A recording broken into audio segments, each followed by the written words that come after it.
He plays knight to c6. I know you're gonna say that's not a queen sacrifice. I'm building it up. You don't just go to the movie theater and then get the, main plot. Bishop to e3, develops his bishop, and then plays rook to e8. All his pieces have been activated, but white plays this move, knight to g5.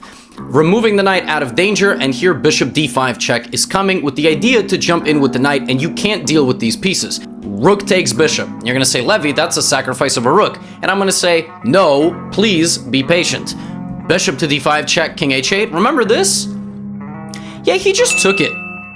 He just took it. Now, on the surface, this might look like a typical 1000 elo game on your favorite chess website. Just a player who accidentally forgot that their queen was protected by the knight was protected by the bishop. But this is not the case, because now we get rook to d3, and we have bishop takes d4 check and king g2. So Tal has sacrificed his queen for a knight and a bishop. If you notice, both players have rooks and both players have a light squared bishop. So Tal has a bishop, knight, and a pawn for a queen. So he's down 2 points of material. However, he has something known as compensation. And in this case, it's more long-term. He plays knight to e5. And look at his pieces.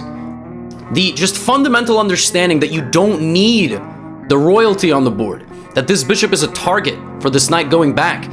All the pieces defend each other and are coordinated super well, and at the end of the day, these subtle moves toward the king are going to be the difference maker. White played rook to d1, hoping for a trade of rooks, very logical, but rook to e3, avoiding that trade, queen to f1.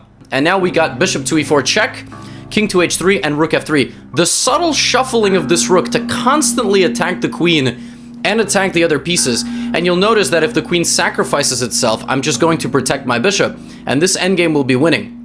And that's why I actually selected this game, because after queen to e2, bishop f5 check, Albero resigns, because if king goes back to g2, rook f2 takes, and at the end of it I take this, and I have knight and bishop and one pawn for a rook.